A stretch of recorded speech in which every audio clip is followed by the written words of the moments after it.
AP EAMCET 2024 సంబంధించి second phase counselling సంబంధించి seat allotment అయితే ఈరోజు రిలీజ్ చేయడం జరిగింది.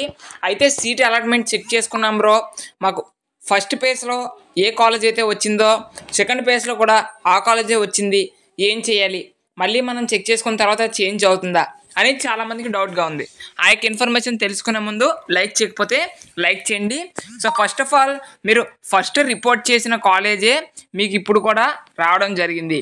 మెయిన్ రీజన్ ఏంటంటే మీరు సెకండ్ ఫేజ్లో ఇచ్చిన వెబ్ ఆప్షన్స్కి మీ ర్యాంక్కి ఏ కాలేజ్ కూడా రాలేదు.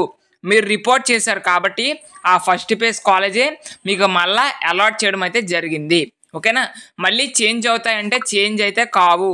ఓకేనా, అందరూ కూడా గమనించండి.